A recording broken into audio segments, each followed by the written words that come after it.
The RMS Queen Mary, a historic ocean liner turned hotel and attraction in Long Beach, California, has a reputation for being one of the most haunted places in the world. Here's a horror story based on the Queen Mary's paranormal legends.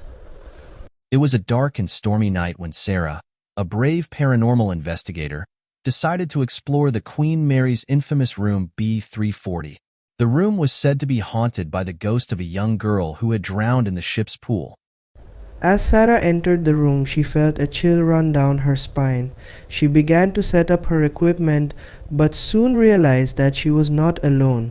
She heard a faint whispering in her ear, and the words "Get out" seemed to echo through the room.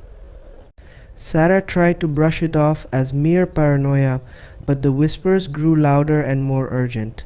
She started to feel a presence around her, as if someone was watching her every move. Suddenly, the lights in the room began to flicker, and the air grew cold. Sarah knew that she had to get out of there fast. She grabbed her equipment and ran out of the room, not stopping until she reached the safety of the ship's lobby. But the horror didn't end there. As Sarah looked back at the room, she saw a figure standing in the window. It was the ghost of the young girl, her eyes black as coal, her face twisted in a malevolent grin. Sarah knew that she had to get off the ship, and fast.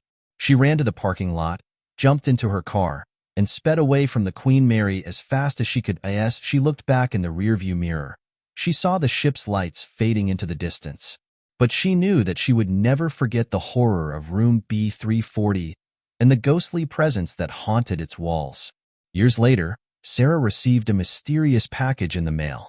Inside, she found a photograph of herself standing in front of room B-340, a look of terror on her face. The photograph was taken on the night she investigated the room, but Sarah had no memory of taking it. As she looked closer at the photograph, she saw something that made her blood run cold. Standing right behind her, his eyes glowing with an otherworldly light, was the ghost of the young girl from room B-340. Sarah knew that she would never be able to escape the horror of the Queen Mary. The ghost of the young girl had followed her home and would haunt her for the rest of her days.